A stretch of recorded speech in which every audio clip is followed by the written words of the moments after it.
Hey there, garden geeks and plant lovers. Before we dig into today's soil secrets, smash that like button, hit subscribe, share this video with your green-thumbed friends, and don't forget to drop a comment if you love getting your hands dirty, literally. Let's get growing. Soil is way more than just the brown stuff under your feet. It's alive and kicking. Tiny critters and microbes are working 24/7 to help your plants grow big and healthy. We call this whole network the soil food web, basically a dirt community, or an underground restaurant that feeds your plants. Picture it like a busy city. Bacteria, fungi, protozoa, nematodes, insects, and earthworms are all there, chowing down on decaying leaves and compost and then providing nutrients to your plants. It's a hidden partnership under your garden. Some microbes even grab nitrogen straight from the air to make plant food, and mycorrhizal fungi, the root-hugging helpers, help plants slurp up water and phosphorus. Earthworms are like little soil chefs, shredding leaves and mixing in nutrients. All together, they build soil structure, cycle nutrients, and even help protect plants from diseases. It's that important. Without this teamwork, your plants would basically starve and your garden would be sad and lonely. Now, speaking of nutrients, let's talk plant food. Plants are basically big, hungry kids. They need the right diet to grow. That means your soil has to be stocked with essentials like nitrogen, phosphorus, and potassium, that's NPK on fertilizer bags, plus goodies like calcium, magnesium, and iron. Think of compost or organic fertilizer as a multivitamin smoothie for your soil. Before planting, prepare your garden bed. Clear out the weeds and loosen the soil with a fork or shovel. Imagine fluffing up a comfy mattress for your plants to sleep on. Amend your bed with compost, aged manure, or a balanced organic fertilizer. Work these into the top few inches of soil so the nutrients are right where roots can reach them. Over time, the compost will slowly release food to plants and soil creatures. Your soil will become soft and crumbly. It might even feel like chocolate cake. Let's talk aeration next. Roots need air as much as water, so we want plenty of oxygen around them. If your soil is a cement block, aka hard clay, it suffocates those roots. Time to lighten it up.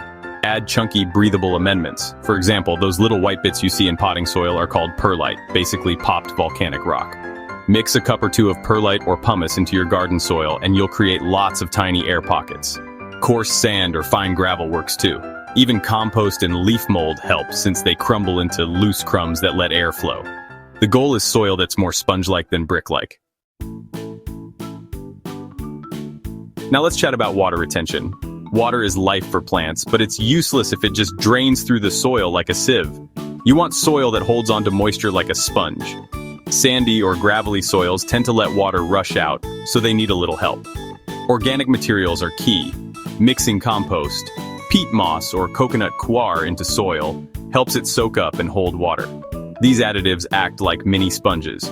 Water in, and plants have a reservoir to sip from later. Another big trick is mulching on the surface. A thick layer of wood chip straw or even grass clippings. This keeps the soil cool, slows evaporation, and eventually breaks down into more good stuff for your soil. Think of mulch like a cozy blanket for your garden bed. Okay, we've built a loose, moist, nutrient-rich bed, but let's not forget the most important residents, our microbial buddies. How do we keep these tiny helpers happy and partying? First, keep feeding them. Every scoop of compost or handful of worm castings you add is like a buffet for them. You can even sprinkle compost around plants mid-season. They love an all-you-can-eat feed. Second, treat your soil gently. Say no to harsh chemicals. Pesticides, herbicides, and synthetic fertilizers can wipe out these good guys completely. Even strong weed killers will kill earthworms and microbes, so skip those too. Also, avoid digging the soil too deeply. Every time you till heavily, you disrupt their homes. Try no-till or light digging to keep their networks intact. You can also grow cover crops like clover or legumes, or leave some plant roots in the ground after harvest that keeps the microbes fed all year round. Basically, treat your soil like a living pet. Feed it and protect it, and it will reward you. Now here's a fun bit. Teas. Not the sipping kind, but nutrient broths we give to plants. There are two ways to use them: foliar sprays and soil drenches. A foliar tea is sprayed onto leaves so plants can drink up nutrients through tiny pores. For example, seaweed or kelp tea is amazing. Just soak dried seaweed in water or use a liquid kelp product for a few hours, dilute it and mist it on your plants. It gives a quick boost of micronutrients and growth hormones, and even some beneficial microbes ride along. It's like giving your plants a superfood smoothie. For another foliar boost, try fish emulsion. Yes, it's stinky, but dilute it well and spray on leaves for a burst of nitrogen. You can also brew a compost tea. Steep some compost in water, strain it, and mist that nutrient-rich liquid on foliage for an extra dose of good microbes. Then we have soil-drenched teas, which go straight to the roots. A classic one is worm castings tea. Fill a bucket or jar with worm castings, worm poop black gold for gardeners, cover it with water, and let it steep overnight. Stir it, strain out the solids, and pour that rich brew around your plants. It's crawling with beneficial bacteria and nutrients that roots gobble up. Another powerful drench is nettle tea. Pack a bucket with fresh, stinging nettles and fill it with water, then let it sit for a week.